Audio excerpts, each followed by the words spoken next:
I'm doing this in one take, so buckle up. I remember my senior year of high school. I was selected to represent it was an alternative high school, uh, in some debate thing where they brought all the high schools, certain kids together for this anti-drug thing. And they went around the room and had their little whiteboard and wrote down the ideas. And I remember there's two individuals, these outspoken type guys, uh, that really had nothing to offer, but uh, high fiving each other, yeah, like it was a goddamn football game. We're gonna make signs. We're gonna post the signs. We're gonna do this. I remember it was a meeting with people in different districts, and I was sitting there watching this and taking it seriously, uh, going that isn't gonna work. We had Dr. Moon, Gail Moon from West High, and Dr. Barney from East High, and it came around to my turn. I said, "Look, if you're really trying to get through to some kids here about making better decisions, uh, I suggest that we involve ourselves a little more, try to relate to them." I offered a few ideas on how to relate to them and whatnot, and uh, I got laughed at. I looked at like I was some kind of retard or something. Uh, And I just said, look, man, when you were a kid, you walk through the halls in a high school and you see an anti-drug ad or a poster or something. Uh, you don't take it seriously. You laugh at it. So how about we find a different way of doing that? There's a bigger point I'm going to make. I'm not going to go into detail, but my ideas were far away from just, little signs and fake little posts. Uh, and these guys are high fiving, and I'm walking out shaking my head. Uh, Gail Moon came up and gave me the fakest hug I think I've ever had in my life. It thoroughly made me feel like I had a mental illness because it was that kind of hug. Uh, Dr. Barney, on the other hand, his ass, he shook my hand and says, "Look, Zarathus, you know what you're talking about, and I understand where you're trying to come from. This might not be the best place for it, though. You're not going to see what you're talking about." Big handshake. Thank you, sir. Oh, thank you. Awesome. Shit like that, I knew that even as a kid going into life that I'm going to deal with some unsavory people. I didn't think it would get to this point uh, at all. Watch 10 Disney Pixar movies with a villain. It's cartoonish behavior that people are now acting like. It's a very clear definition between right and wrong and shallow and ignorant and whatever, an idea of, I don't care, I'm just gonna say it. Look, I care a lot about my daughter more than anything in this world, and I care a lot about her sister just as much. And at the same time, I have limited availability with that. I have a coworker that now lives with the mother of my daughter, and he does nothing but put me down in front of my children. Because I guess he's able to afford to buy them this and that, and that's great. But just like Lindsay, you have nothing to offer, dude. I don't think you're a bad person, but you're buying this hook, line, and sinker. These girls' grades have gone down exponentially uh, since they've been living with you. And you just yell at them and force them to do homework. How are you going to teach them? That's part of being a father figure, is to teach them. God, for fuck's sake, and yeah, I'm just saying this for grievance matters.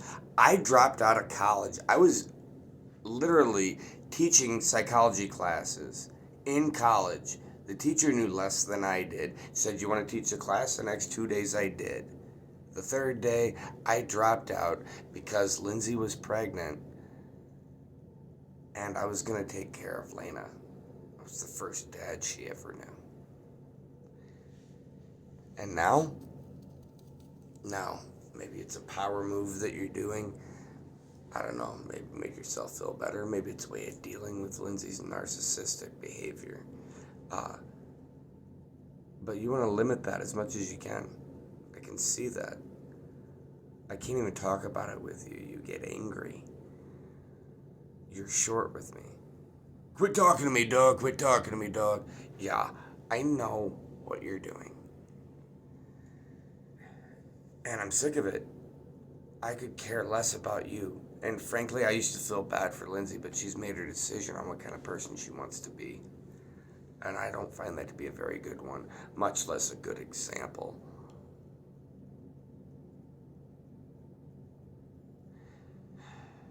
Am I perfect? Far from it. You want to call me a dirtball? Well, you know what? My house is dusty, man.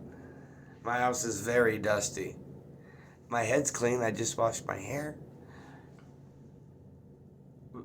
But you want to put me down in front of these kids. Why? Does it intimidate you? No? Then what's the issue? Why can't we get along like adults? No, it's a competition, and she tells you it's a competition. I know this. There's some kind of unwritten rule, like maybe something she learned from her mom about, oh, you remember the whole racist deal. You want to tell the girls that you don't mix blacks with whites because she doesn't want mixed grandbabies. Or the time I got yelled at because my daughter's room is blue and not pink, and blue is for boys and pink is for girls. Or the issue of you don't want me to have both of the girls there because one of them's not my kid.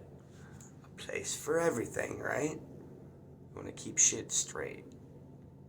Well, you want to try so hard to keep things straight. Why don't you keep your logic straight?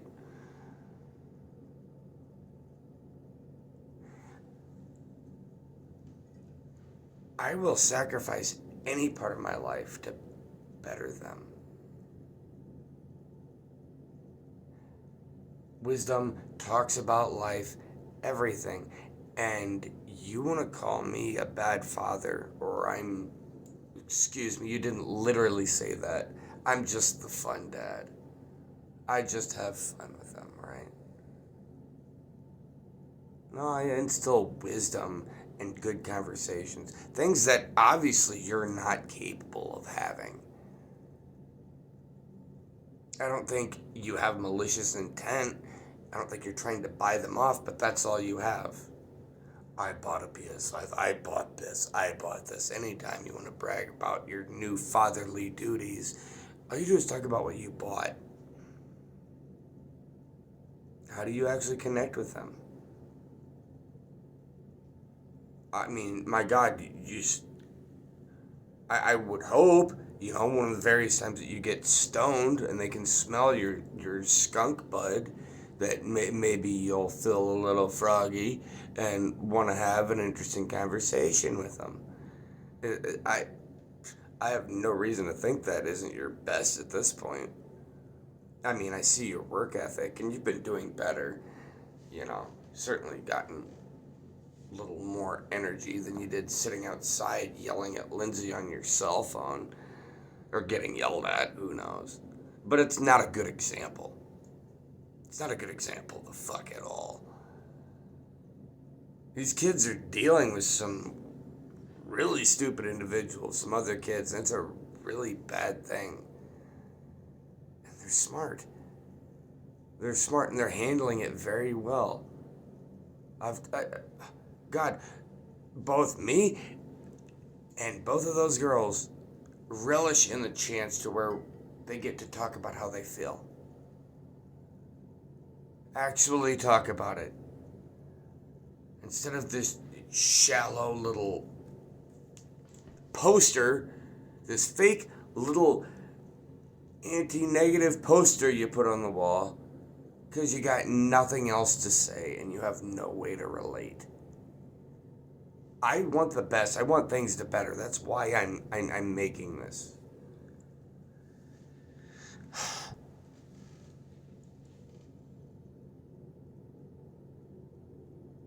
Grasp at straws all you want to and try to put me down. Do I always have fucking buku food in my fridge? No, but my daughter's been overfed, if anything. Do I have enough mattresses to accommodate? Unfortunately not. But that's not the point. The point is you're trying to create that distance because you feel you have to. Because this woman is saying, this is this, this is this, this is this. And it's full of shit. What happened to being a good person? I have an olive tree in my backyard and I keep pulling branches off of it and handing it to you every time you burn them, man. You have a lot of growing up to do. Curtis, you have a lot of growing up to do because your behavior is absolute shit and everybody sees that. And I'm not trying to bring you down myself, but you're extending this negative impact on these girls.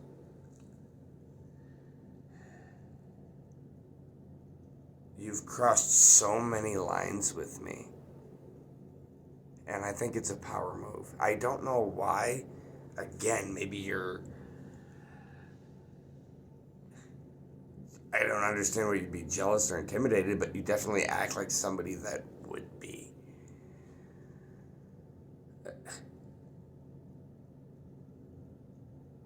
I collect textbooks, motherfucker. I could tutor both of these girls and get their grades up easily.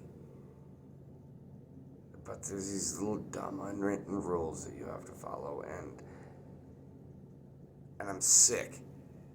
Your shit makes me sick.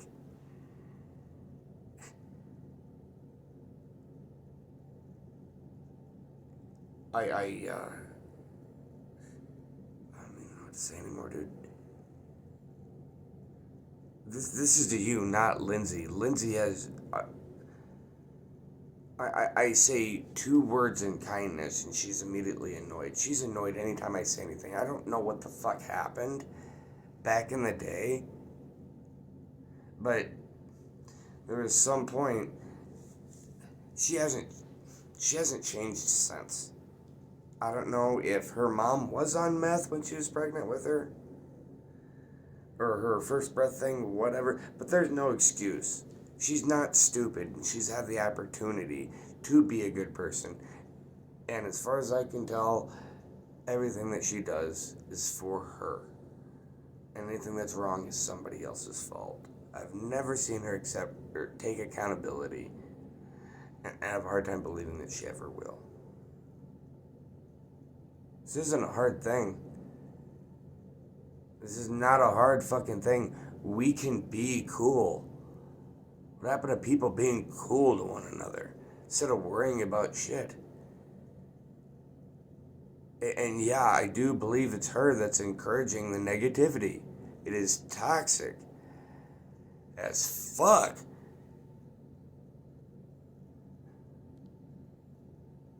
Hold some things sacred here.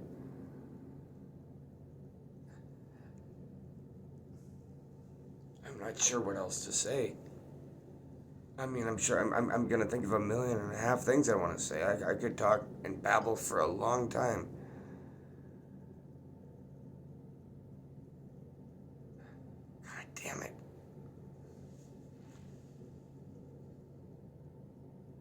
These girls will be okay. They will. But I'm not a dirtball. I'm not a junkie. I'm damn sure not an idiot. If anything, I deserve an Oscar for the amount of patience that I've had. Most people wouldn't. Most people wouldn't fucking sit there and take in the way that you've acted.